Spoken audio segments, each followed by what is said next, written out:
여러분, 문재인 정부가 지난 5년 동안 대한민국을 약 20년간이나 후퇴시키면서 돈 쓰는 구조 하나는 기차게 만들어놨습니다. 자기네들이 가야 할 자리 만들고 그 자리에 가서 허위허식하고 또 연봉은 눈알이 튀어나올 정도로 받고 실업자 구조를 시장에 맡겨서 보다 질 좋은 일자리를 보장하는 것은커녕 공공기관에서 일자리를 확 늘려가지고 그 예산만 수백조 원이 들어가고 빚은 수백조로 늘려놨습니다. 그것을 혁신해야겠죠. 그것을 혁신하겠다. 이것은 보수정권이 들었으면 보수정권의 특징이 뭡니까? 작은 정부 큰 시장, 이것이 보수정권의 특징입니다. 이건 전 세계적으로 똑같아요. 그런데 혁신이라는 단어는 굉장히 중요한 겁니다. 과거로부터 뭔가 좀 나아지는 모습을 보여야 되는 거죠. 문재인 5년 동안은 과거를 더 뒤로 돌려놨지 않습니까?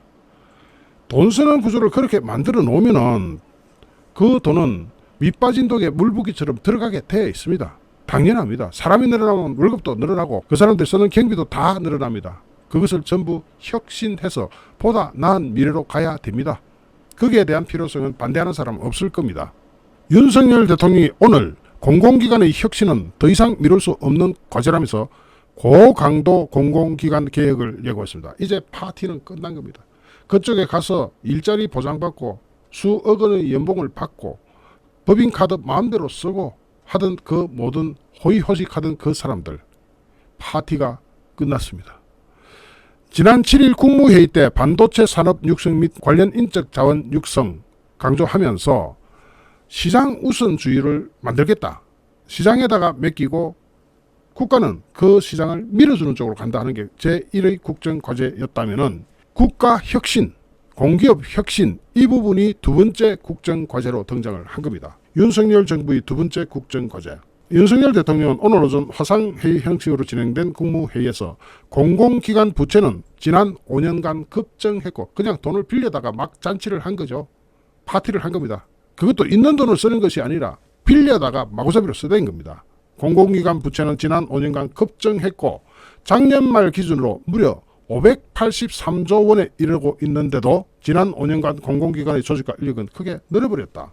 공공기관 부채가 583조라고 하면 우리나라 가계부채가 1000조 원이 넘어갔다고 막 난리를 부리던 게 어제 같은데 공공기관 부채가 무려 583조 원이라면 믿을 수나 있겠습니까? 그리고 공공기관의 조직과 인력은 크게 늘어났다. 마구잡이 채용도 하고 그러면서 공공기관 평가를 엄격히 하고 방만하게 운영된 부분은 과감하게 개선해야 한다 하면서 350개에 이르는 공공기관의 혁신은 전 부처가 함께 추진해야 할 과제라면서 정부도 예외일 수가 없다. 강도 높은 지출 구조 조정이 필요하다고 덧붙였습니다. 공공기관만 하는 게 아니라 정부도 한다고 하니까 할 말은 없죠. 대통령실이 파악한 공공기관 현황에 따르면 현재 공공기관의 수는 350개, 인력은 약 44만 명, 예산은 약 761조 원이 들어간다고 합니다. 여기서 공공기관 수가 350개 하면 좌파들이 차지하는 일자리가 몇 개인지 한번 계산해 보십시오. 사장이 있어야 되죠. 부사장 자리 가야 되죠. 그 다음에 이사들 쭉 가야 되죠. 사회이사까지 가야 되죠. 몇 명입니까? 이 350개에 최소 10명씩만 잡아도 무려 3,500개의 고연봉 일자리, 좌파 전용 일자리. 지금 임기 안 끝났다고 나가는 사람도 아무도 없습니다. 아주 얼굴에 철판 깔고 임기 끝까지 간다. 좋다. 그런 거 좋다 이거죠. 그러나 그 초고액 연봉 이건 어떡할 겁니까? 전 직원이 다 방만해져가지고 일반 기업보다 더 받아가는 그런 구조. 이어진 비공개 회의에서는 공공기관 혁신과 관련한 국무위원 간의 자유토론이 이어졌는데 추경호 경제부총리 겸 기획재정부 장관은 토론 발제를 통해서 공공기관의 파티는 끝났다. Party is over. 이거죠. 끝난 거예요 이제. 즉 좌파들 낙하산으로 이용되던 그 공공기관들 이제부터 정신 번쩍 들 겁니다. 대통령실 관계자는 현재 전체 공공기관 예산이 국가 예산의 1.3배 정도나 된다. 자, 대한민국 국가 예산보다 공공기관의 예산이 더 많다. 대한민국 국가보다 1.3배나 더 많다.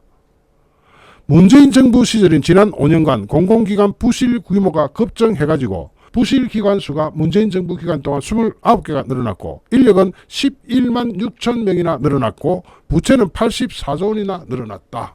문재인이 어떻게 공공기관을 운영했는지 다 드러나는 순간 심각하죠. 어쨌든 강도 높은 구조조정이 일어날 예정인데 대통령이 아닌 시민으로서 보고 느낀 걸 얘기한다고 운을 뗀 윤석열 대통령은 공기업이 과하게 방만 운영되고 있다고 생각한다. 시내에 있는 큰 건물, 큰 사무실을 사용하는 등 비용이 굉장히 많이 들어갈 수밖에 없다. 지금처럼 경제가 어려운 상황에서는 강도 높은 구조조정이 필요하다.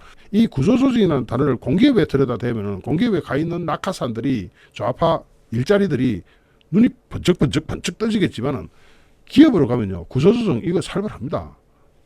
방만하게 운영된다고 싶을 때는 기업은 선제적으로 구조조정을 해요. 그래야 그 기업이 살아남으니까. 그런데 공공기관은 아이고 우리가 공공기관인데 누가 우리를 건드려 하면서 안 되면 빚을 왕창 얻어와가지고 구조조정은 그건 모르겠고 그냥 쓰는 겁니다. 마구잡이로. 거기에 있는 이사진들 또 낙하산들 법인카드 쓰는 것만 해도 엄청날 겁니다. 그러니까 국가 예산보다 무려 1.3배나 더 들어가죠. 대한민국 국가 예산이라면 대한민국 전체의 공무원들 월급도 포함하고 대한민국 전체의 부처가 쓰는 돈도 다 포함하는데 공공기관이 어떻게 해서 대한민국 국가 예산보다 1.3배나 많을 수가 있습니까? 싹 구조조정 해야죠. 그리고 과하게 넓은 사무공간은 좀 축소하고 너무 화로운 청사는 과감하게 매각하고 임대로 돌려서 비용 절감할 필요가 있지 않냐라고 말했다고 대통령실 관계자가 전했습니다. 자, 여기서 너무 화로운 청사 그게 공공기관한테 왜 필요합니까? 우리 그것 좀 압시다. 지금 자체적으로 호화로운 청사를 가지고 있는 공공기관들 참 낯뜨겁지 않습니까? 국가보다 돈을 더 쓰면서 대한민국이라는 국가보다 돈을 더 쓰면서 윤석열 대통령은 공공기관의 과도한 복지 제도를 축소하겠다. 제가 윤석열 홍보하는 거 아닙니다. 이거 국정과제니까 제가 해설하는 거예요. 또 이상한 사람들이 또 윤석열 홍보한다고 또 뭐라 그러면 안 돼요. 어쨌든 잘하는 것은 칭찬할 것이고 못하는 것은 사정없이 깔 겁니다. 자, 어쨌든 공공기관의 과도한 복지 제도를 축소하라. 이거 정말 잘하는 겁니다. 공공기관이 돈 버는 게 뭐가 있다고 쓰기만 하면서 복지 제도는 또 끝내줘요. 거기다가 고연봉 임원진 대우 축소를 하라. 우리가 상상하기 힘든 고연봉, 억대를 넘어가는 수억대 연봉을 받는 임원진들의 대우를 축소해라. 자, 공공기관 임원진이 뭐 때문에 그래 돈을 많이 받아가야 됩니까? 우리 그것도 모르죠. 불필요한 자산 매각해라. 이 불필요한 자산 매각이 바로 구조조정의 대표적인 예죠.